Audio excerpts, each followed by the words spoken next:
बिस्मिल्लाहिर्रहमानिर्रहीम। अस्सलाम वालेकुम। सेकेंड ईयर केमिस्ट्री और इसके अंदर इनऑर्गेनिक केमिस्ट्री में चैप्टर नंबर 1 हम स्टडी कर रहे हैं। और आज चैप्टर नंबर 1 के लेक्चर नंबर 2 में जिस टॉपिक पे बात करेंगे वह है मेंडलीव पीरियोडिक टेबल। तो आपको याद होगा जी कि इससे पहले लेक्चर नंबर 1 के अंदर हमने चैप्टर नंबर 1 को स्टार्ट किया था और चैप्टर नंबर 1 है जी पीरियोडिक क्लासिफिकेशन ऑफ एलिमेंट्स। और इस चैप्टर के अंदर हमने लेक्चर 1 के अंदर जिस टॉपिक पे बात की थी वो तो पीरियोडिसिटी। तो पीरियोडिसिटी क्या होता है इसके बारे में पढ़ा था। उसके बाद फिर पीरियोडिक लॉस को हमने डिस्कस किया था जिसके अंदर हमने Mendeleev periodic law, Mauchly periodic law और फिर मॉसले मॉडिफाइड पीरियोडिक लॉ के बारे में पढ़ा था। और उसके बाद फिर हमने कुछ पीरियोडिक क्लासिफिकेशन का तस्करा किया था जिसके अंदर हमने Dobereiner's triads, Newlands law of octaves और लॉदरमेयर क्लासिफिकेशन को डिस्कस किया था। ये तीनों ही पीरियोडिक क्लासिफिकेशन मेंडलीव की पीरियोडिक लॉ पर बेस करती थी जी। अब हम मेंडलीव की पीरियोडिक टेबल पढ़ने जा रहे हैं जी कि मेंडलीव ने एलिमेंट्स को किस तरह से पीरियोडिक टेबल के अंदर अरेंज किया। तो लेक्चर स्टार्ट करते हैं जी। सबसे पहले हम टाइमलाइन को देखेंगे जी कि जो मुख्तलिफ साइंटिस्ट या मुख्तलिफ जो केमिस्ट हैं जी उन्होंने जो पीरियोडिक टेबल को प्रपोज किया और ये मेंडलीव से पहले किया जी। पीरियोडिक लॉ तो मेंडलीव ने पेश किया था जी, लेकिन मेंडलीव की पीरियोडिक लॉ पर मुख्तलिफ साइंटिस्ट और मुख्तलिफ केमिस्ट ने पहले काम किया जी। तो इसकी जो असल वजह है वो है जी कि मेंडलीव ने यकीनन काम किया होगा जी, लेकिन मेंडलीव अच्छे वक्तों का इंतजार कर रहा था जी और वो रुका हुआ था। उसने पीरियोडिक लॉ तो पेश कर दी और क्या कहा जी कि एलिमेंट्स को increasing order of atomic masses के लिहाज से अरेंज करना है जी, लेकिन अपनी टेबल को मंजर आम पे लेके नहीं आया। उसकी वजह ये थी जी कि डिस्कवर हुए हुए एलिमेंट्स की तादाद कम थी जी और उसने दूसरे लोगों को मौका दिया ताकि वो पहले काम करें। और दूसरे लोगों ने जो पीरियोडिक टेबल, दूसरे साइंटिस्ट और दूसरे केमिस्ट ने जो पीरियोडिक टेबल दी थी उसकी पीरियोडिक टेबल की खूबियां और खामियां को वो देखते हुए उसने फिर अपनी पीरियोडिक टेबल को प्रपोज किया जी। तो मेंडलीव, इसका हरगिज मतलब नहीं है जी कि मेंडलीव ने कुछ काम नहीं किया हुआ था जी, लेकिन उसने अपने काम को मंजर आम पे लाने में ताखीर की जी ताकि उसकी जो पीरियोडिक टेबल हो उसमें गलतियां कम से कम हो जी, खूबियां उसके अंदर ज़्यादा से ज़्यादा हों जी। और ऐसा हुआ भी। तो टाइमलाइन पढ़ने जा रहे हैं जी। तो पीरियोडिक क्लासिफिकेशन की जो सबसे पहली पीरियोडिक टेबल अगर किसी ने पेश की है जी तो 1829 के अंदर प्रपोज की गई, पेश की गई और ये डॉबिनियर्स ने पेश की थी जी। और ये ट्राइड्स, लॉ ऑफ ट्राइड्स कहलाती है जी और इसकी लॉजिक आप पिछले लेक्चर के अंदर पढ़ चुके हैं जी। उसके बाद 1863 के अंदर न्यूलैंड ने एक लॉ को पेश किया। न्यूलैंड ने पीरियोडिक टेबल प्रपोज की जी और इसको लॉ ऑफ ऑक्टेव्स कहते हैं जी। तो 1829 के अंदर डॉबिनियन ने लॉ ऑफ ट्राइड्स पेश की थी। 1863 के अंदर न्यूलैंड ने लॉ ऑफ ऑक्टेव्स पेश की। ये दोनों पीरियोडिक टेबल थी और ये दोनों टेबुलर फॉर्म के अंदर थी। इसके बाद 1864 के अंदर लॉदरमेयर ने अपनी क्लासिफिकेशन को पेश किया जी और कहा जी कि पीरियोडिक एलिमेंट्स की अरेंजमेंट है वो ग्राफिकल फॉर्म में भी हो सकती है जी। जबकि 1869 के अंदर मेंडलीव अपनी पीरियोडिक टेबल को मंजर आम पे लेके आ गया जी। तो 1829 से जो सिलसिला शुरू हुआ था जी वो 1869 पर मेंडलीव ने की पीरियोडिक टेबल पर जाके रुका जी। और मेंडलीव की जो पीरियोडिक टेबल थी वो इन तमाम के मुकाबले में ज़्यादा अच्छी पीरियोडिक टेबल थी जी, क्योंकि इसने हर बात को डिटेल के अंदर एक्सप्लेन किया था। अगर कोई खामियां दूसरों के हिसाब से खामियां थी तो उसकी एक्सप्लेनेशन भी मेंडलीव ने दी थी जी। तो ये चारों जो पीरियोडिक टेबल आपके सामने नजर आ रही है आपके कोर्स का हिस्सा भी है जी। तो ये जो चारों क्लासिफिकेशन है जी ये ओल्ड पीरियोडिक लॉ पर डिपेंड करती है जी और उस वक्त तक एटॉमिक नंबर डिस्कवर्ड नहीं हुए थे। 1913 के अंदर जब एटॉमिक नंबर डिस्कवर्ड हो गए तो मॉसले ने फिर अपनी पीरियोडिक टेबल को प्रपोज किया और मेंडलीव की पीरियोडिक टेबल को एटॉमिक नंबर पर मॉडिफाई कर दिया जी। तो मेंडलीव की जो पीरियोडिक टेबल थी वो 1913 तक चली जब तक कि एटॉमिक नंबर डिस्कवर नहीं हुए थे। लेकिन एटॉमिक नंबर की डिस्कवरी के बाद फिर मेंडलीव की पीरियोडिक टेबल मॉडिफाई हुई। तो क्योंकि मॉसले ने ही एटॉमिक नंबर को डिस्कवर किया था इसलिए मॉसले ने ही मेंडलीव की पीरियोडिक टेबल को मॉडिफाई किया और आज जो पीरियोडिक टेबल आपके सामने है वो मॉसले की पीरियोडिक टेबल कहलाती है। तो ये तो कुछ टाइमलाइन रिव्यू था जी। कुछ टाइमलाइन को आप कवर कर चुके हैं जी, लॉदरमेयर क्लासिफिकेशन तक आप पढ़ चुके हैं जी। आज के इस लेक्चर के अंदर आप मेंडलीव की पीरियोडिक टेबल को पढ़ेंगे और इसकी क्लासिफिकेशन करने के तरीके को पढ़ेंगे जी, और फिर इसकी कुछ खूबियों को पढ़ेंगे और फिर इसकी कुछ खामियों को पढ़ेंगे। तो तमाम बातें आज के लेक्चर का हिस्सा है जी। और इंशाअल्लाह ताला अगले लेक्चर के अंदर हम मॉसले की प्रपोज की हुई पीरियोडिक टेबल को पढ़ेंगे जी, जो कि मॉडर्न पीरियोडिक टेबल है और आज भी आप जो पीरियोडिक टेबल इस्तेमाल करते हैं जी वो मॉसले की पीरियोडिक टेबल है। तो मेंडलीव की क्लासिफिकेशन को हम स्टडी करने जा रहे हैं जी। तो मेंडलीव ने तमाम ही एलिमेंट को असेंडिंग ऑर्डर ऑफ एटॉमिक मास के लिहाज से रखा जी, और ये जो तरीका था वो इसी ने बयान किया था और इसको आप ओल्ड पीरियोडिक लॉ कहते हैं। और according to old periodic law the properties of an element are the periodic function of their atomic masses.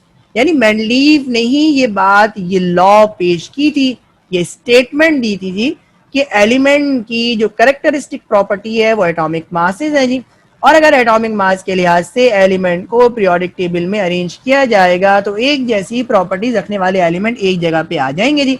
तो मेंडलीव की इस लॉ को इस्तेमाल करते हुए जी डॉबिनियर ने, न्यूलैंड ने और लॉदरमेयर ने भी अपनी पीरियोडिक क्लासिफिकेशन मंजर आम पे लेके आए जी।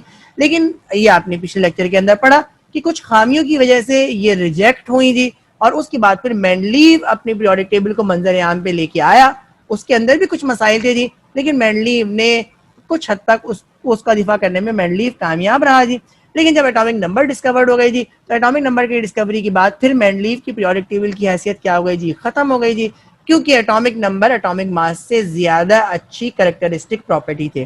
तो खैर हम मेंडलीव की पीरियोडिक टेबल पढ़ने जा रहे हैं, जिसमें मेंडलीव ने एलिमेंट्स को ascending order of atomic masses के लिहाज से अरेंज किया है, यानी अपनी ही पीरियोडिक लॉ को इस्तेमाल किया है। ये ओल्ड पीरियोडिक लॉ मेंडलीव ने ही प्रपोज की है और इसको आप मेंडलीव पीरियोडिक लॉ भी कहते हैं।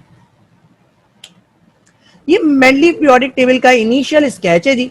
तो ये इनिशियल स्केच है जिसके अंदर मेंडलीव ने एलिमेंट्स को अरेंज किया है जी। तो ये इनिशियल स्केच आपके सामने है जी। जो अवेलेबल एलिमेंट्स हैं उनको इंक्रीजिंग ऑर्डर ऑफ एटॉमिक मास के लिहाज से रखा गया है जी। तो आप यहाँ पे देख सकते हैं कि सारे के सारे element increasing order of atomic मास के लिहाज से अरेंज है जी। तो ये मेंडलीव की पीरियोडिक टेबल का इनिशियल स्केच था, जो वक्त के साथ साथ मॉडिफाई होता गया जी। तो आपकी किताब ने तो सिर्फ इस स्केच की बात की है जी, लेकिन किताब के अंदर जो अल्फाज लिखे हुए हैं वो उन तमाम का ताल्लुक मॉडर्न स्केच से है जी।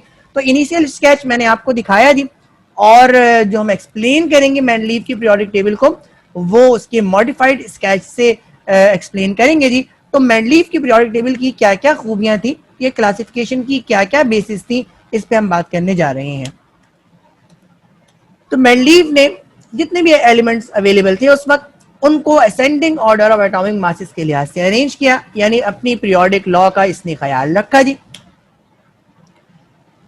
ये पहली बार था जी कि मेंडलीव ने एलिमेंट्स को वर्टिकल कॉलम्स और हॉरिजॉन्टल रॉस के अंदर अरेंज किया।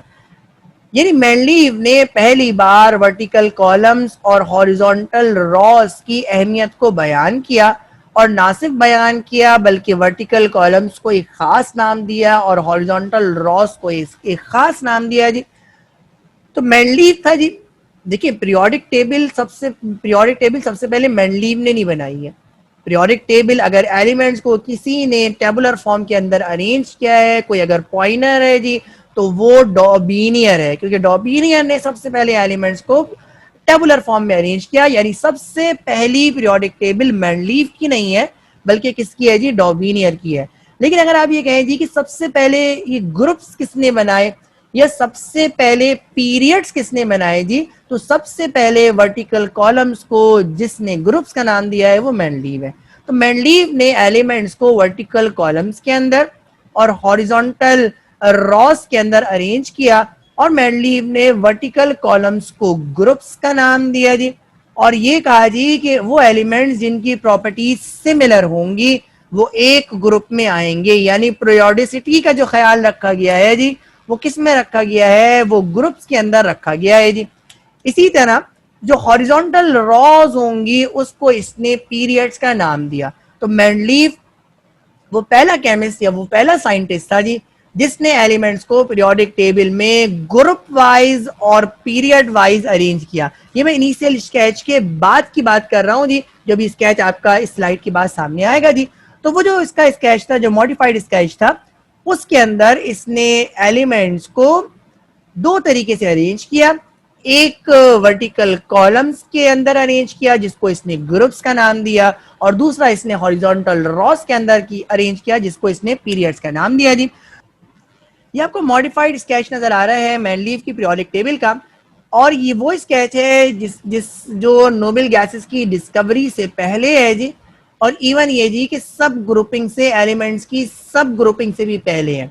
तो ये जो मैनलीव की जो पीरियोडिक टेबल है उसकी खास बात ये हुई है जी कि वो मॉडिफाई होती रही है जी, और आज आप इसकी पहला स्केच तो आपने देख लिया, ये एक मॉडिफिकेशन है, और इसके बाद आप एक और मॉडिफिकेशन देखेंगे जी। तो मैनलीव की जो पीरियोडिक टेबल की खास बात यह है जी कि उसकी मुख्तलिफ किस्में ये वो मॉडिफाई होती रही हैं। मॉसले की पीरियोडिक टेबल आने से पहले पहले तक मैनलीव ने अपनी पीरियोडिक टेबल को मॉडिफाई किया था, और गलतियों को अजाला करने के लिए उसने ये मॉडिफिकेशन की थी, और इसकी मॉडिफिकेशन भी क्या की गई थी, एक्सेप्ट की गई थी। तो ये मॉडिफाइड तस्वीर मैनलीव पीरियोडिक टेबल की आपके सामने है जी, और ये वो मॉडिफिकेशन है जिस वक्त नोबेल गैसेस डिस्कवर्ड नहीं हुई थी जी, और मैनलीव ने एलिमेंट्स की सब ग्रुपिंग नहीं की थी जी। तो ये जो वर्टिकल कॉलम्स है इसको इसने ग्रुप्स का नाम दिया था, और ये कहा था जी कि एक जैसी प्रॉपर्टीज रखने वाले एलिमेंट ये कहाँ पे आएंगे, एक ग्रुप के अंदर आएंगे, यानी वर्टिकल कॉलम्स के अंदर आएंगे। और इसी तरह जो रॉज थी, जो हॉरिजॉन्टल रॉज थी, उसको इसने पीरियड्स का नाम दिया था जी। तो ये मैनलीव की पीरियोडिक टेबल की खास बात है जी कि मैनलीव ने एलिमेंट्स को वर्टिकल कॉलम्स और हॉरिजॉन्टल रॉज के अंदर अरेंज किया, और वर्टिकल कॉलम्स को ग्रुप्स का नाम और हॉरिजॉन्टल रॉज को इसने पीरियड्स का नाम दिया। मैनलीव पीरियोडिक टेबल की एक खास बात ये भी है जी, जिस तरह एक खास बात आपने पीछे पढ़ी जी कि वर्टिकल कॉलम्स को इसने ग्रुप्स का नाम दिया है और हॉरिजॉन्टल रॉज को इसने पीरियड्स का नाम दिया है, इसी तरह मैनलीव ने अपनी पीरियोडिक टेबल के अंदर कुछ स्पेसेस छोड़ी थी, कुछ खाली जगह छोड़ी थी नए आने वाले एलिमेंट्स के लिए जो उस वक्त तक डिस्कवर्ड नहीं हुए थे जी। तो ये भी मैनलीव की पीरियोडिक टेबल की एक खास बात है जी। और पीरियोडिसिटी को अटेन करने के लिए, क्योंकि मैनलीव ने जो सबसे ज्यादा फोकस किया, वो किसको फोकस किया जी, वो पीरियोडिसिटी को फोकस किया जी, कि एक जैसी प्रॉपर्टीज रखने वाले एलिमेंट्स एक साथ आने चाहिए। तो इस पर उसने अपनी लॉ को भी कॉम्प्रोमाइज कर लिया जी, यानी पीरियोडिक लॉ को भी, यानी ब्लैंक स्पेसिस का मतलब यह है जी कि पीरियोडिक लॉ को इसने फॉलो नहीं किया।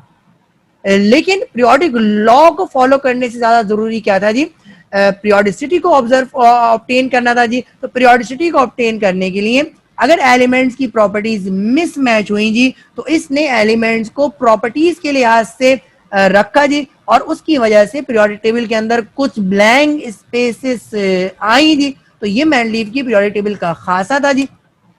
तो ये एक ब्लैंक स्पेस है जी, यहाँ किसी एलिमेंट को प्लेस नहीं किया गया। इसी तरह ये एक ब्लैंक स्पेस है, यहाँ किसी एलिमेंट को प्लेस नहीं किया गया। इसी तरह ये भी ब्लैंक स्पेस है जहाँ किसी एलिमेंट को प्लेस नहीं किया जी।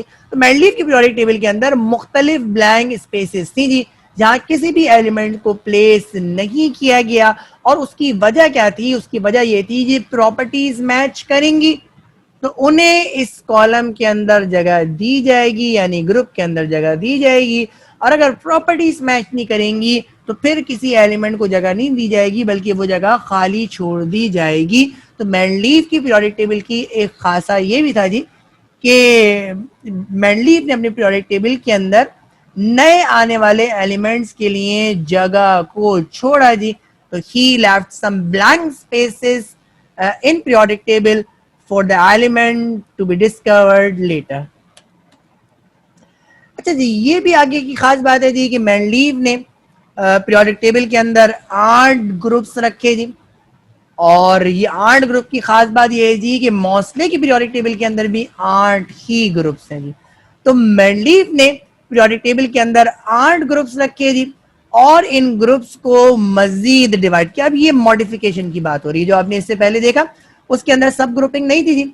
यहाँ पे अब आप सब ग्रुपिंग की बात कर रहे हैं जी। तो 8 ग्रुप्स पीरियोडिक टेबल के अंदर इसने बनाए जी, और 8 ग्रुप के साथ इस बात का ख्याल रखिएगा, इससे पहले ये 8 ग्रुप्स क्यों बनाए जी?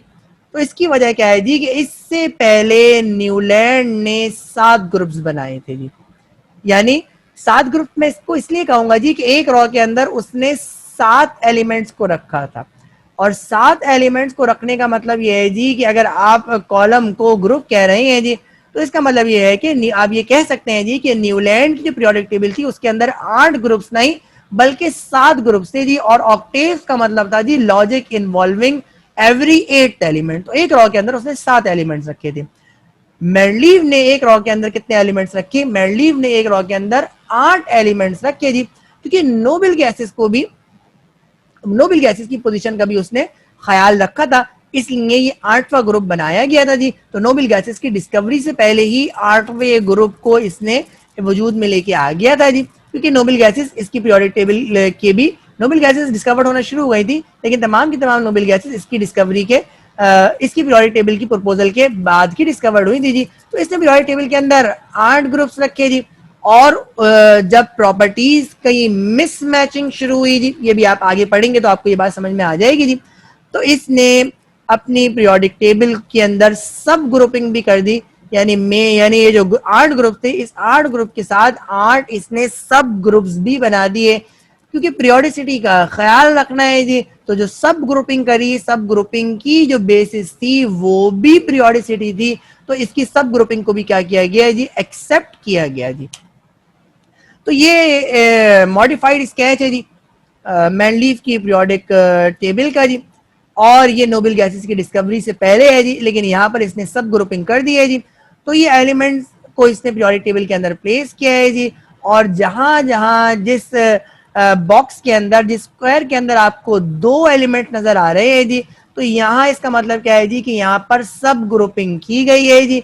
तो ये आपका पोटेशियम, रुबीडियम, सीजियम, ये आपका एक ग्रुप है, और ये कॉपर, सिल्वर और गोल्ड, ये आपका कौन सा ग्रुप है? ये आपका दूसरा ग्रुप है। तो ए आपका एक ग्रुप है, बी आपका दूसरा ग्रुप है। तो ये भी किसने किया? ये भी मेंडलीव ने किया। तो सब ग्रुपिंग भी पीरियोडिक टेबल के अंदर ये मॉसले ने नहीं किया है, बल्कि मेंडलीव पीरियोडिक टेबल के अंदर सब ग्रुपिंग भी कर चुका था।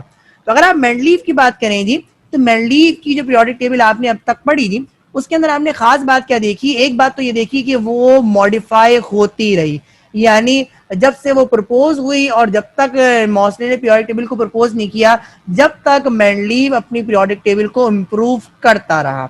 मेंडलीव वो साइंटिस्ट या वो केमिस्ट है जी जिसने पहली बार ग्रुप्स बनाए, जिसने पहली बार पीरियड्स बनाए। पीरियोडिसिटी को अटेन करने के लिए मेंडलीव ने अपनी पीरियोडिक टेबल के अंदर ब्लैंक स्पेसेस यानी खाली जगहों को छोड़ा। उसके बाद मेंडलीव ने क्या किया जी कि पीरियोडिसिटी को अटेन करने के लिए उसने पीरियोडिक टेबल के अंदर सब ग्रुपिंग भी कर दी जी। तो बहुत सारे काम है जो कि मेंडलीव ने पीरियोडिक टेबल के अंदर किए।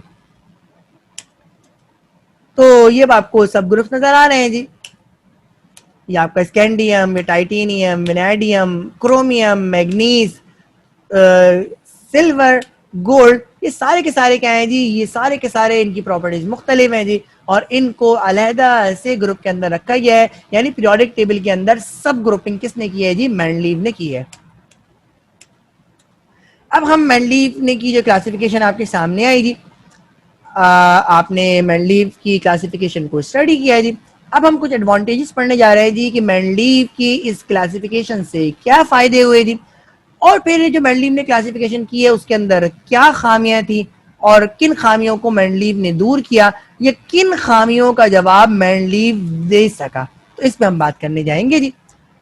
तो सबसे पहले हम एडवांटेजेस को पढ़ने जा रहे हैं जी। सबसे इंपॉर्टेंट बात यह है जी कि मेंडलीव की पीरियोडिक टेबल से एलिमेंट को स्टडी करना आसान हो गया। तो जो साइंटिस्ट की जो जनरल पर्सपेक्टिव था जी कि पीरियोडिक टेबल जो हमें बनानी है वो इसलिए बनानी है ताकि एलिमेंट्स को स्टडी करना आसान हो जाए, एलिमेंट को स्टडी करना सिस्टमैटिक हो जाए जी। तो मेंडलीव की पीरियोडिक टेबल से जी एलिमेंट को स्टडी करना सिस्टमैटिक हो गया जी, क्योंकि मेंडलीव ने खुद ये बात कही है जी कि एक जैसी प्रॉपर्टीज रखने वाले एलिमेंट्स को एक जगह पर रखा जाएगा, और इसने एक जैसी प्रॉपर्टीज रखने वाले एलिमेंट्स को एक ग्रुप में रखने के बाद उनकी सब ग्रुपिंग भी कर दी, यानी पीरियोडिसिटी का इंतहाई ख्याल रखा गया है। और एक कॉलम में मौजूद यानी ग्रुप के अंदर मौजूद एलिमेंट्स की खास बात क्या है जी कि उनकी प्रॉपर्टीज मैच करती हैं, उनकी प्रॉपर्टीज एक जैसी हैं जी। तो यही साइंटिस्ट चाहते थे और यही मेंडलीव ने किया।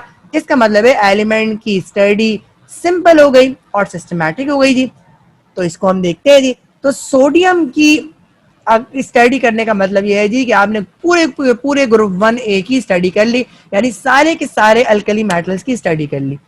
तो ये ग्रुप 1 अब आपके सामने है जी।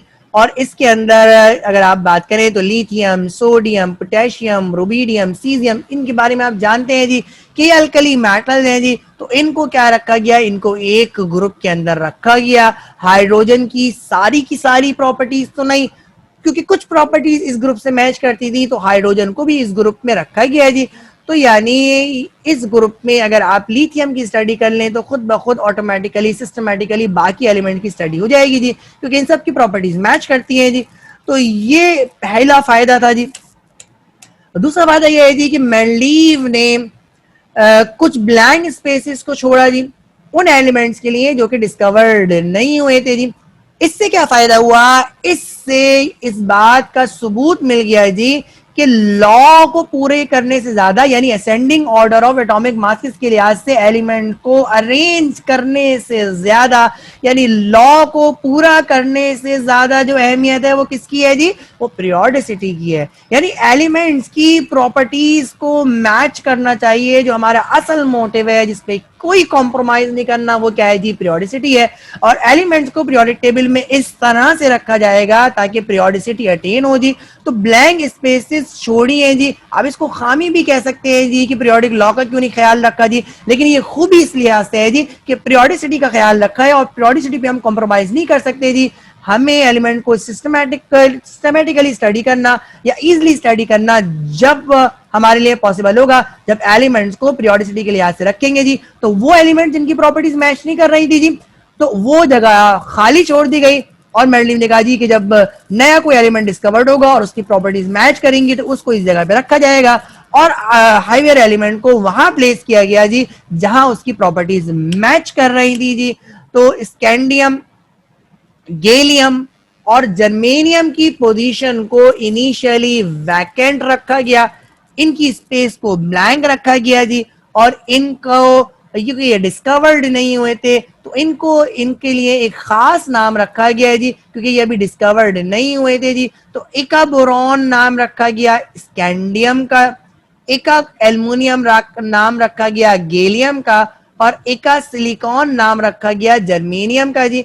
तो स्कैंडियम, गैलियम और जर्मेनियम की जो पोजीशन थी उसको क्या रखा गया, उसको वैकेंट रखा गया। उसकी जगह किसी एलिमेंट को प्लेस नहीं किया गया, उसकी जगह ब्लैंक स्पेस छोड़ दी गई थी।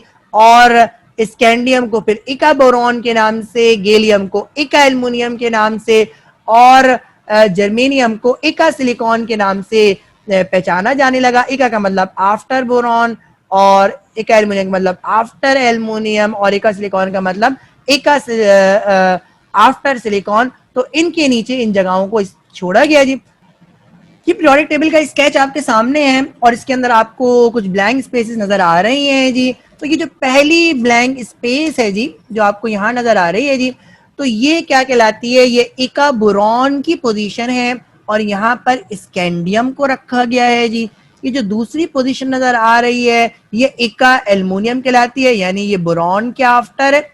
और ये किसके आफ्टर है, ये एल्युमिनियम के आफ्टर है जी। यहाँ किसको रखा गया, यहाँ गैलियम को रखा गया। और जो तीसरी पोजीशन आपको नजर आ रही है ये इका सिलिकॉन कहलाती है, यानी आफ्टर सिलिकॉन कहलाती है। और यहाँ पर जर्मेनियम को रखा गया जी। तो ये तीन जो पोजीशन थी जो मेंडलीव ने अपनी पीरियोडिक टेबल के अंदर छोड़ी थी जी, और इनके जो नाम थे यानी एलिमेंट जो डिस्कवर्ड होने थे उनको इका के नाम से पुकारा जाता था जी। ये इका बोरॉन कहलाता था ये आने वाला एलिमेंट, जो कि बाद में डिस्कवर्ड हुआ और यहाँ पे स्कैंडियम उसका नाम रखा गया और स्कैंडियम को प्लेस किया गया।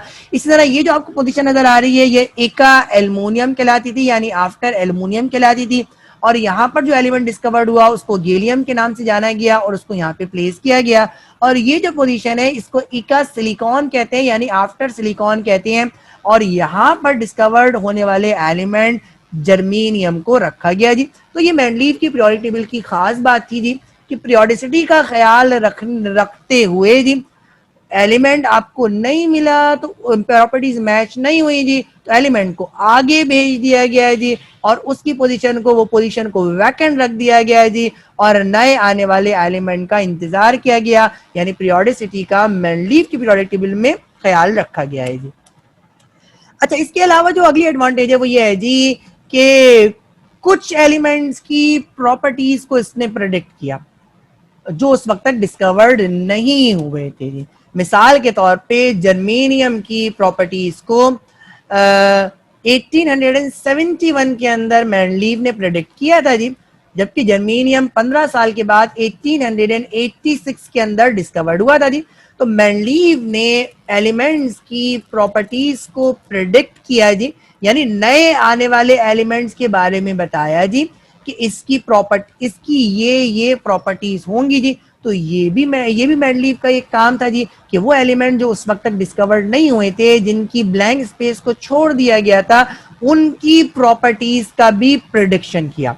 अच्छा, प्रॉपर्टीज का प्रेडिक्शन ये बजाय तो आपको लग रहा होगा कि मुश्किल काम है जी, लेकिन ये इतना मुश्किल काम नहीं है, क्योंकि अगर आप बात देखें जी तो एक कॉलम के अंदर यानी एक ग्रुप के अंदर जो एलिमेंट्स को जो प्लेस किया गया है जी, वो किसके लिहाज से प्लेस किया गया है जी, वो पीरियोडिसिटी के लिहाज से प्लेस किया गया है, और पीरियोडिसिटी का मतलब है repetition in the properties of the element.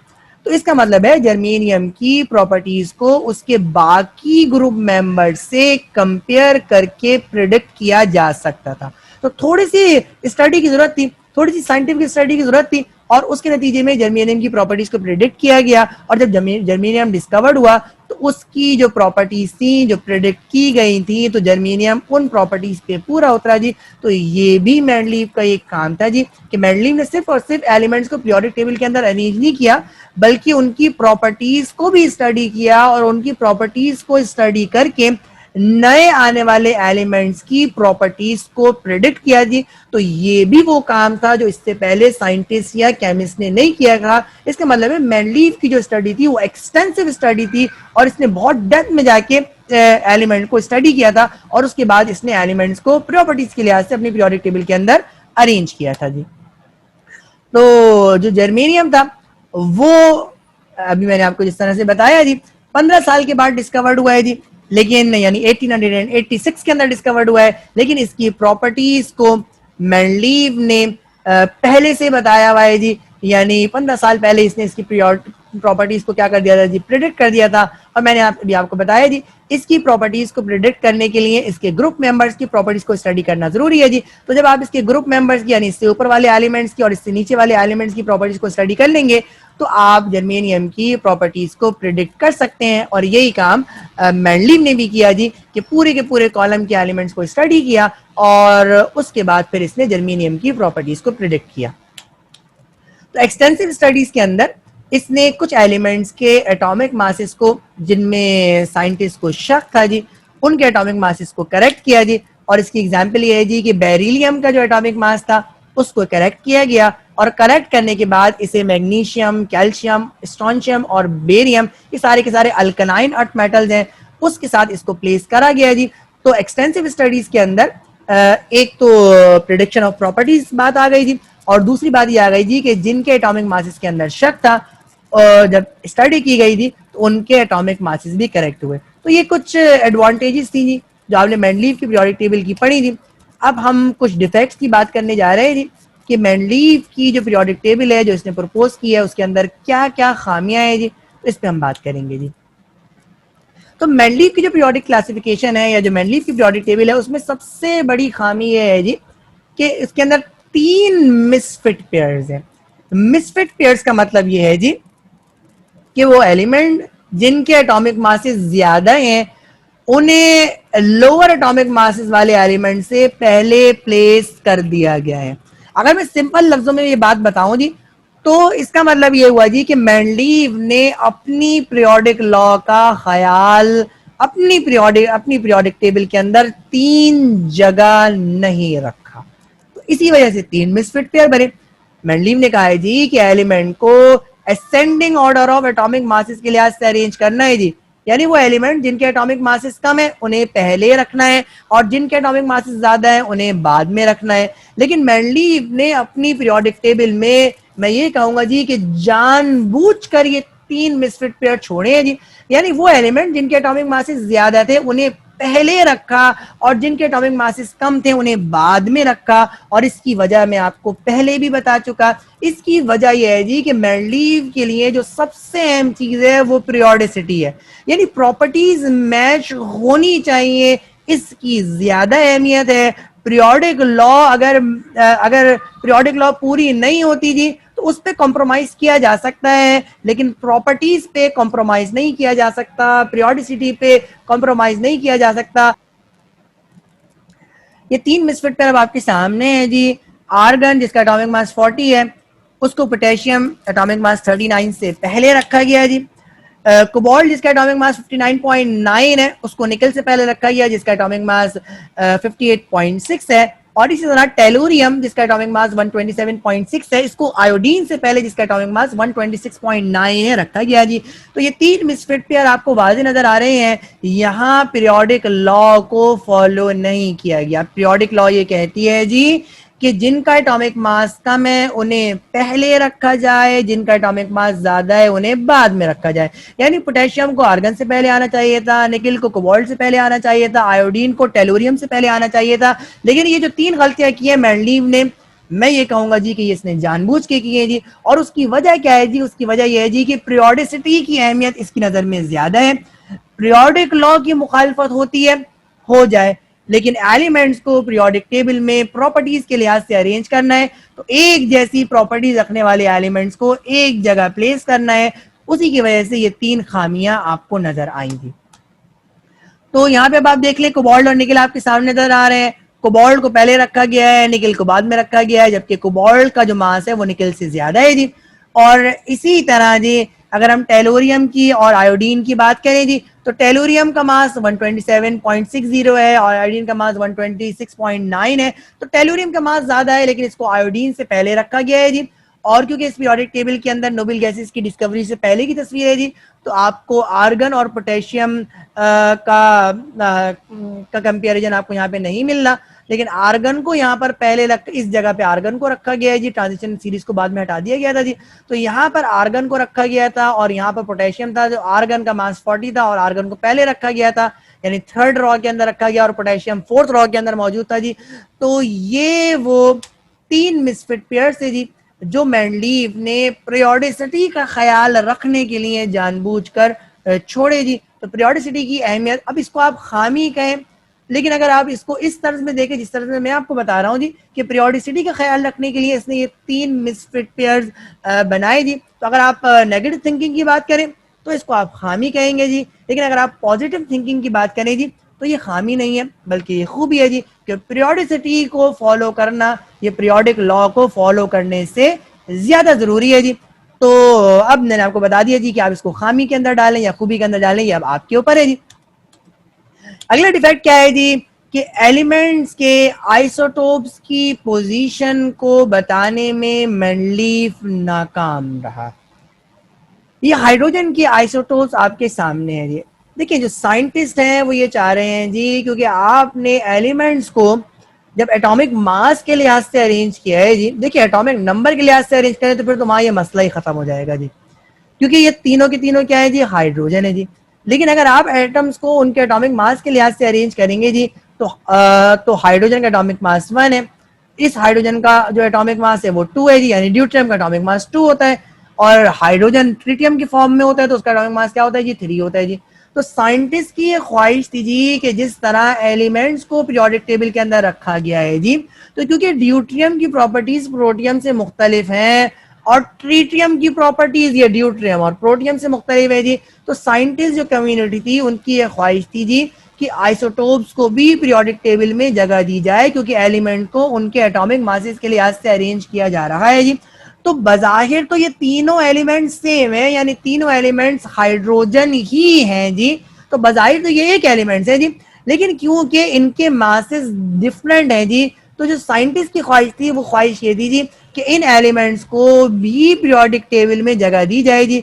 तो मेंडलीव की पीरियोडिक टेबल में और किसी की भी पीरियोडिक टेबल में आइसोटोप को जगह नहीं दी गई, सिर्फ उसी आइसोटोप को पीरियोडिक टेबल में जगह मिली जो नेचर के अंदर सबसे ज्यादा स्टेबल था और सबसे ज्यादा परसेंटेज के अंदर अकर करता था। तो ड्यूट्रियम क्योंकि इसकी परसेंटेज कंपोजिशन बहुत कम है और ट्रीटियम की तो इतनी कम है जिसको आप नेग्लेक्ट कर सकते हैं जी, इसलिए प्रोटियम की जो कंपोजिशन है वो 99.9% है जी, ड्यूट्रियम ये 0.0015% है, ट्रीटियम की बात करें तो 4.5 एक्सपोनेंट माइनस 15% है जी। तो ड्यूट्रियम और ट्रीटियम की क्वांटिटी प्रोटियम के मुकाबले में बहुत कम है, इसलिए प्रोटियम को तो पीरियोडिक टेबल के अंदर जगह मिल गई, लेकिन ड्यूट्रियम और ट्रीटियम को पीरियोडिक टेबल के अंदर जगह नहीं दी जा सकी जी। तो साइंटिस्ट की ख्वाहिश थी जी कि आइसोटोप्स को भी जगह दी जाए। मेंडलीव ने यकीनन कोशिश की होगी, लेकिन वो इस कोशिश में नाकाम रहा जी, और वो आइसोटोप्स की पोजीशन को पीरियोडिक टेबल में स्पेसिफाई नहीं कर सका जी। तो क्योंकि साइंटिफिक कम्युनिटी के अगेंस्ट चला गया जी, तो ये एक खामी थी जो साइंटिफिक कम्युनिटी ने मेंडलीव की पीरियोडिक टेबल के अंदर निकाली थी। तो आइसोटोप्स क्या होते हैं जी, ये सेम एलिमेंट्स होते हैं और इनके एटॉमिक मासेस क्या होते हैं, डिफरेंट होते हैं, जिसको मेंडलीव ने पीरियोडिक टेबल के अंदर जगह नहीं दी जी। ये अगला डिफेक्ट है जी, और इस डिफेक्ट को फिर मेंडलीव ने हल ही कर दिया था जी, और वो ये था जी कि जो अल्कली मेटल्स थे जी, जिसके अंदर lithium, sodium, potassium, rubidium, caesium और फ्रेंचियम आता है जी, इनको क्वाइनेज मेटल्स के साथ यानी गोल्ड, सिल्वर और कॉपर के साथ रखा गया था जी, जबकि इनकी प्रॉपर्टीज क्या थी जी, मुख्तलिफ थी जी। लेकिन इस मसले को हल करने के लिए मेंडलीव ने ये जो मसला था उसको इसने हल भी किया जी, और हल किस तरह क्या किया जी, सब ग्रुपिंग करके। तो अभी आपने दोनों तस्वीरें देखी थी, सब ग्रुपिंग से पहले की तस्वीर देखी थी और सब ग्रुपिंग के बाद की तस्वीर देखी थी। तो सब ग्रुपिंग से ये जो मसला था ये सॉल्व हो गया जी। तो अब आप इसको डिफेक्ट मान सकते हैं जी, लेकिन जब सब ग्रुपिंग कर दी तो ये डिफेक्ट खुद ब खुद खत्म हो गया जी। तो ये आपके ए ग्रुप के एलिमेंट्स हैं और ये आपके क्या है जी, बी ग्रुप के एलिमेंट्स हैं जी। तो इनकी प्रॉपर्टीज एक है जी, तो इनको एक साथ रखा गया है, और इसी तरह जो ग्रुप बी है उनकी प्रॉपर्टीज मुख्तलिफ है जी। तो क्वाइनेज मेटल्स के लिए सब ग्रुपिंग कर दी गई, और जो मेन एलिमेंट्स है जी उनको आपने क्या कर दिया, अलहदा कर दिया गया जी। तो ये जो मसला आया था जी कि प्रॉपर्टीज मिसमैच कर रही हैं जी, और आपने उनको एक ही कॉलम के अंदर यानी एक ही ग्रुप के अंदर रख दिया है जी।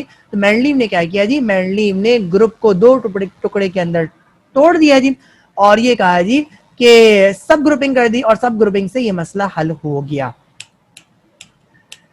मेंडलीव, अच्छा ये सबसे अहम बात है और इसी की वजह से मेंडलीव को सबसे ज्यादा खमियाजा उठाना पड़ा जी, और वो ये है जी कि मेंडलीव जो साइंटिस्ट थे जी, अब ये वो जमाना आ गया था जिस वक्त एटम के स्ट्रक्चर पे काम शुरू हो गया था।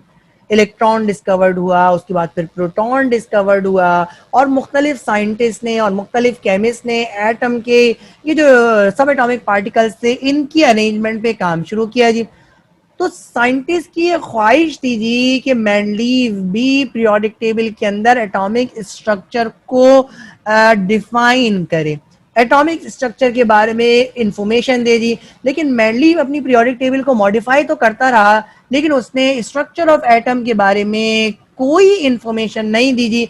तो ये अगला डिफेक्ट या ये अगली खामी निकाली गई जी कि जो साइंटिस्ट चाहते थे वो ये चाहते थे जी कि एटॉमिक स्ट्रक्चर के बारे में पता लगे जी, लेकिन लेकिन देखिए 1913 के अंदर मॉसले की पीरियोडिक टेबल आई है और 1913 तक मेंडलीव की पीरियोडिक टेबल चली है जी। तो यहाँ पे प्लम पुडिंग मॉडल आ गया, रदरफोर्ड एटॉमिक मॉडल आ गया, इलेक्ट्रॉन डिस्कवर्ड हो गए, प्रोटॉन डिस्कवर्ड हो गए जी।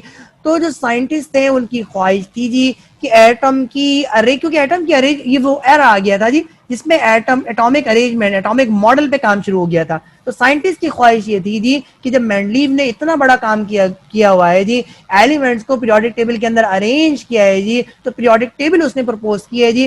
तो जो साइंटिस्ट की ख्वाहिश थी वो ख्वाहिश ये थी जी कि मेंडलीव कोई ऐसी इंफॉर्मेशन दे जिससे हम एटॉमिक स्ट्रक्चर तक पहुंचे जी। लेकिन मेंडलीव ने एटॉमिक स्ट्रक्चर के बारे में कोई इंफॉर्मेशन नहीं दी, जिसकी वजह से ये भी एक डिफेक्ट मेंडलीव की पीरियोडिक टेबल का माना जाता है जी, क्योंकि जो साइंटिस्ट देखिए, जिस एरा के साइंटिस्ट जो चाहते हैं जी आपको उस नेचर का काम करना होता है जी, तो साइंटिस्ट की ख्वाहिश थी जी कि मेंडलीव जो मॉडिफिकेशन कर रहा है उसके अंदर अपनी पीरियोडिक टेबल के अंदर एटॉमिक स्ट्रक्चर का तस्करा करे, लेकिन मेंडलीव ने एटॉमिक स्ट्रक्चर के बारे में कोई इंफॉर्मेशन नहीं दी, तो ये भी आप एक खामी के तौर पर ले सकते हैं जी।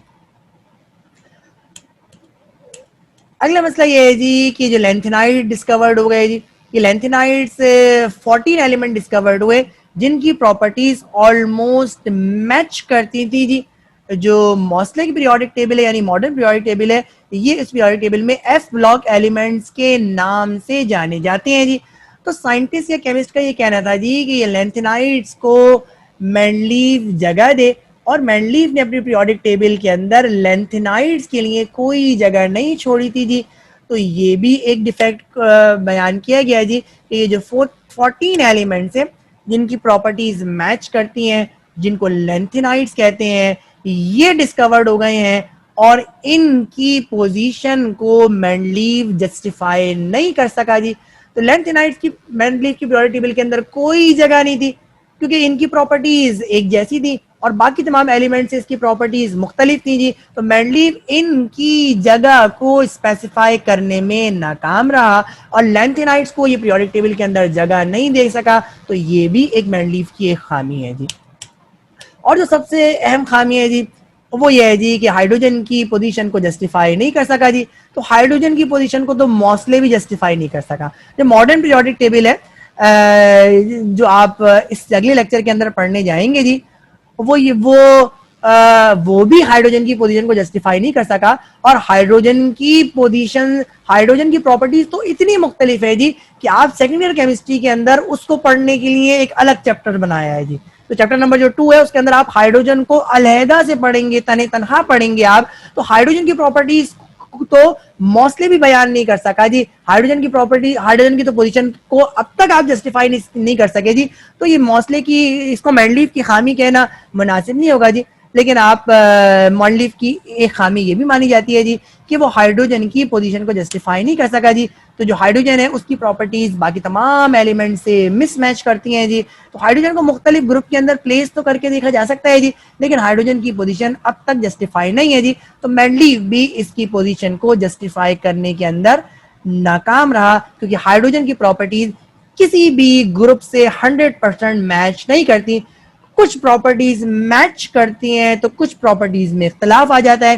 ये तमाम बातें हम डिटेल के अंदर चैप्टर 2 के अंदर पढ़ेंगे, जो चैप्टर ही हाइड्रोजन का है जी। तो ये आगे के लेक्चर्स के अंदर आएगा। तो ये आज का लेक्चर था और आज हमने मेंडलीव पीरियोडिक टेबल के बारे में पढ़ा। अब हम इस लेक्चर को समराइज करने जा रहे हैं। तो मेंडलीव ने एलिमेंट्स को ओल्ड पीरियोडिक लॉ की बेस पर अरेंज किया, यानी ascending order of atomic masses के लिहाज से एलिमेंट्स को अरेंज किया। और ये जो लॉ प्रपोज की थी ये भी मेंडलीव ने लॉ प्रपोज की थी। तो मेंडलीव ने अपनी ही लॉ को इस्तेमाल करते हुए एलिमेंट्स को असेंडिंग ऑर्डर ऑफ एटॉमिक मास के लिहाज से अरेंज किया। मेंडलीव के पीरियोडिक टेबल की कुछ खास बातें थी जी, 7 पीरियड्स और 8 ग्रुप इसके अंदर थे जी। मेंडलीव ने पीरियोडिक टेबल के अंदर ब्लैंक स्पेसेस को छोड़ा था जी। वो एलिमेंट जो उस वक्त तक डिस्कवर्ड नहीं हुए थे उनके लिए ब्लैंक स्पेसेस को छोड़ा था जी। कुछ एलिमेंट्स की प्रॉपर्टीज को प्रेडिक्ट किया था जी जो उस वक्त तक डिस्कवर्ड नहीं हुए थे। और इसके अलावा वो एलिमेंट जिनके एटॉमिक मासेस में कुछ डाउट था तो उस डाउट को भी मेंडलीव ने करेक्ट किया था जी। कुछ खामियां थी मेंडलीव की पीरियोडिक टेबल में जी, वो ये थी जी कि मेंडलीव ने 3 ऐसे मेंडलीव की पीरियोडिक टेबल के अंदर पेयर्स थे जी, 3 है वो ऐसे एलिमेंट्स थे जी जिनका एटॉमिक मास ज्यादा था जी और उनको कम एटॉमिक मास वाले एलिमेंट से पहले प्लेस कर दिया गया था जी। हाइड्रोजन की पोजीशन, आइसोटोप्स की पोजीशन और स्ट्रक्चर की इंफॉर्मेशन बताने में मेंडलीव की पीरियोडिक टेबल नाकाम रही थी जी। कुछ रीजंस को डिस्कस करने जा रहे हैं जी और ये पहला रीजन आपके सामने है और ये लिखा हुआ है जी, why Mendeleev left 3 misfit pair in periodic table. तो मेंडलीव ने अपनी पीरियोडिक टेबल के अंदर ये 3 मिसफिट पेयर क्यों छोड़े, तो इसकी वजह मैंने आपको बता दी थी जी। तो अब लिखा हुआ भी आप देख लें जी। तो मेंडलीव की पीरियोडिक टेबल के अंदर 3 मिसफिट पेयर का मौजूद होना ये इस बात को डिनाई करता है जी कि मेंडलीव की पीरियोडिक लॉ को, यानी मेंडलीव ने अपनी ही पीरियोडिक लॉ की मुखालफत की है, यानी अपनी ही पीरियोडिक लॉ को फॉलो नहीं किया जी।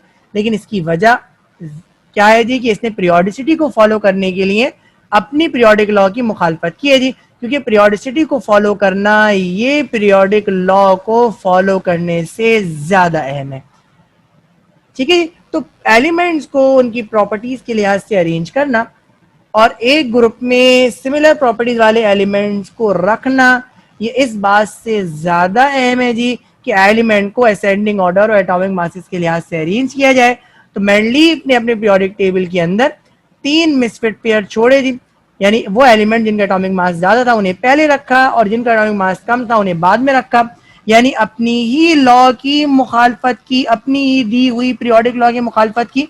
लेकिन इसकी वजह क्या थी? इसकी वजह ये थी कि पीरियोडिसिटी को अटेन करना था, एक जैसी प्रॉपर्टी रखने वाले एलिमेंट्स को एक जगह रखना था, इसलिए मेंडलीव ने ये 3 मिसफिट पेयर पीरियोडिक टेबल के अंदर छोड़े।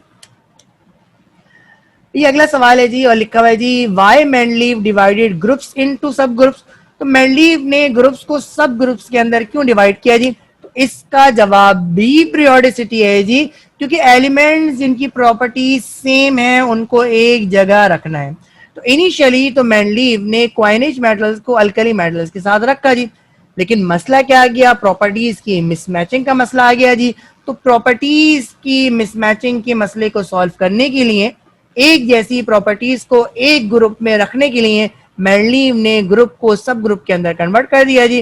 तो अल्कली मेटल्स को अलहदा कर दिया, क्वानिज मेटल्स को अलहदा कर दिया जी, और ये अटेन हुआ सब ग्रुपिंग से जी। तो सब ग्रुपिंग ग्रुप्स को सब ग्रुप में कन्वर्ट करने की वजह जी, वजह भी पीरियोडिसिटी की अटेनमेंट थी जी, क्योंकि सबसे ज्यादा मेंडलीव ने जिस बात को फोकस किया है जी वो क्या बात है जी कि एक जैसी प्रॉपर्टी रखने वाले एलिमेंट को एक जगह प्लेस करना है जी। तो अल्कली मेटल्स को मेन ग्रुप के अंदर और क्वाइनेज मेटल को सब ग्रुप के अंदर रखा जी, क्योंकि इनकी प्रॉपर्टीज मिसमैच कर रही थी। तो प्रॉपर्टीज को मैच करवाने के लिए, एक जैसी प्रॉपर्टी रखने वाले एलिमेंट को एक जगह रखने के लिए मेंडलीव ने ग्रुप्स को सब ग्रुप्स के अंदर डिवाइड किया। तो ये तो आपने मेंडलीव की पीरियोडिक टेबल के बारे में डिटेल के अंदर आज के लेक्चर के अंदर आपने स्टडी किया जी। अब इम्तिहान में सवाल किस तरह से आए हुए हैं इनको देखने जाएंगे जी। तो ये पहला सवाल आपके सामने है जी और लिखा हुआ है जी state Mendeleev periodic law and why this law was modified. तो सवाल है जी कि मेंडलीव की पीरियोडिक लॉ को स्टेट करें और लिखा हुआ है जी वाई, इस लॉ को मॉडिफाई क्यों करना पड़ा। इस सवाल का जवाब किस तरह से देंगे ये अब आपके सामने है जी। तो मेंडलीव की पीरियोडिक लॉ की आपने स्टेटमेंट लिखी जी। अब आपने मेंडलीव की पीरियोडिक लॉ को किस तरह से मॉडिफाई किया वो लिखा है जी, और क्यों मॉडिफाई किया पहले आपने वो लिखा, और उसके बाद किस तरह से मॉडिफाई किया वो लिखा जी। तो क्यों मॉडिफाई किया उसकी वजह यह है जी कि एटॉमिक नंबर डिस्कवर्ड हो गए थे जी, और एटॉमिक नंबर एलिमेंट की ज्यादा अच्छी कैरेक्टरिस्टिक प्रॉपर्टी है in compared with that of atomic mass. तो एटॉमिक मास ये उस वक्त तक कैरेक्टरिस्टिक प्रॉपर्टी थी जिस वक्त तक एटॉमिक नंबर डिस्कवर्ड नहीं हुए थे, लेकिन जब मॉसले ने एटॉमिक नंबर को डिस्कवर कर लिया तो एलिमेंट को डिफाइन करने के लिए जो ज्यादा अच्छी प्रॉपर्टी थी, यानी जो कैरेक्टरिस्टिक प्रॉपर्टी थी, वो एटॉमिक नंबर थे, जिसकी वजह से इस लॉ को मॉडिफाई करना पड़ा और फिर इस लॉ को मॉसले ने मॉडिफाई किया, जिसको मॉडर्न पीरियोडिक लॉ कहते हैं जी। तो फर्क क्या है ये आपके सामने है जी कि कैरेक्टरिस्टिक प्रॉपर्टी का फर्क है जी। मेंडलीव ये कहता है जी कि properties of the element is the periodic function of atomic masses, जबकि मॉसले ये कहता है जी the properties of the element is the periodic function of atomic number. तो ये सवाल का जवाब है जी। इस सवाल के जवाब में आपने ये बताया जी कि ये लॉ किस तरह मॉडिफाई हुई, ये बीच में लिखा हुआ है जी, और ये लॉ कैसे मॉडिफाई हुई वो यहाँ लिखा हुआ है। क्यों मॉडिफाई हुई वो बीच में लिखा हुआ है, और कैसे मॉडिफाई हुई ये तीसरे नंबर पे लिखा हुआ है। क्वेश्चन नंबर 2 आपके सामने है जी और लिखा हुआ है जी what are the demerits of Mendeleev periodic classification. तो डीमेरिट्स का मतलब डिफेक्ट है जी, खामियां बताइए जी मेंडलीव पीरियोडिक टेबल की, और उसके बाद लिखा हुआ है हाउ वाज इट मॉडिफाई, इन खामियों को दूर कैसे किया गया, मॉडिफिकेशन कैसे हुई। तो भाई मॉडिफिकेशन तो मॉसले की पीरियोडिक लॉ है जी, मॉसले ये बताता है जी कि मेंडलीव की पीरियोडिक क्लासिफिकेशन को किस तरह से मॉडिफाई किया जी। तो इस सवाल के आखिर में हम मॉसले की पीरियोडिक लॉ को स्टेट करेंगे जी, लेकिन उससे पहले हम डिफेक्ट की बात करेंगे जी। तो मेंडलीव की पीरियोडिक टेबल का ये पहला डिफेक्ट जी कि 3 मिसफिट पेयर्स उनके अंदर मौजूद है जी। तो आपने 3 मिसफिट पेयर्स के बारे में बात की जी। दूसरा और तीसरा डिफेक्ट कि आइसोटोप्स की पोजीशन के बारे में कोई इन्फॉर्मेशन नहीं है, स्ट्रक्चर के बारे में कोई इन्फॉर्मेशन नहीं है जी। बाकी डिफेक्ट हम यहाँ पे लिखे हुए हैं जी कि शुरू के अंदर अल्कली मेटल्स को क्वाइनेज मेटल के साथ रख दिया गया था, लेकिन ये बाद में इस डिफेक्ट को ओवरकम कर लिया गया जी। लैंथेनाइट की कोई पोजीशन नहीं थी और हाइड्रोजन की पोजीशन जस्टिफाई नहीं थी जी। तो ये कुछ खामियां थी जो मैंने यहाँ पर समराइज की थी और इसको डिटेल के अंदर हम पीछे पढ़ चुके हैं जी। और इसको मॉडिफाई कैसे किया गया जी, तो मेंडलीव की पीरियोडिक लॉ को मॉडिफाई किया मॉसले ने जी, और मॉडिफाई हुआ एटॉमिक नंबर की डिस्कवरी के बाद। और मॉसले की पीरियोडिक लॉ क्या है जी, ये असल में इसकी मॉडिफिकेशन है जिसको आपने यहाँ पर मेंशन किया। तीसरे सवाल के अंदर लिखा हुआ है जी एडवांटेजेस और defects of Mendeleev periodic table को बयान कीजिए जी। तो ये मेंडलीव पीरियोडिक टेबल की कुछ एडवांटेजेस हैं जिसको मैंने ब्रीफली डिस्कस किया लेक्चर के अंदर, और अगले हिस्से के अंदर जी मेंडलीव की पीरियोडिक टेबल के कुछ डिफेक्ट हैं जो भी आपने इससे पहले वाले सवाल के अंदर भी देखा और इसको ब्रीफली आपने लेक्चर के अंदर डिस्कस किया है जी। तो ये आज का हमारा टॉपिक था और आज के इस लेक्चर के अंदर यानी लेक्चर 2 के अंदर आपने मेंडलीव की पीरियोडिक टेबल को ब्रीफली डिस्कस किया जी। तो पहले आपने मेंडलीव की क्लासिफिकेशन को पढ़ा जी, उसके बाद फिर मेंडलीव की पीरियोडिक टेबल की कुछ खूबियों को पढ़ा और उसके बाद फिर आपने मेंडलीव की पीरियोडिक टेबल में मौजूद चंद खामियों को पढ़ा जी और तमाम के ऊपर हमने तफसीली बहस की जी। तो ये आज का हमारा मौजू था जी। जो हमारा नेक्स्ट लेक्चर है जी, जो इस चैप्टर का लेक्चर नंबर 3 है जी, इसके अंदर हम जिस टॉपिक पे बात करने जाएंगे वो है जी मॉसले पीरियोडिक टेबल। तो मॉसले ने जब एटॉमिक नंबर को डिस्कवर कर लिया जी, तो इसने एलिमेंट्स को पीरियोडिक टेबल के अंदर किस तरह से प्लेस किया जी, इसने एटॉमिक नंबर के लिहाज से भी अरेंज किया और उसके बाद फिर इसने अपनी पीरियोडिक लॉ को मॉडिफाई किया था और एलिमेंट्स को इलेक्ट्रॉनिक कॉन्फ़िगरेशन के लिहाज से अरेंज किया था जी। तो मॉसले की पीरियोडिक टेबल पढ़ने जाएंगे जी और मॉसले की पीरियोडिक टेबल को हम लॉन्ग फॉर्म के तर्ज पे पढ़ेंगे जी। तो ये लॉन्ग फॉर्म क्या होता है जी और मॉसले ने एलिमेंट्स को पीरियोडिक टेबल के अंदर किस तरह से अरेंज किया, ये हमारे नेक्स्ट लेक्चर का मौजू होगा। आपसे मुलाकात होगी अगले लेक्चर के अंदर। अपना ख्याल रखिएगा। अस्सलामु अलैकुम।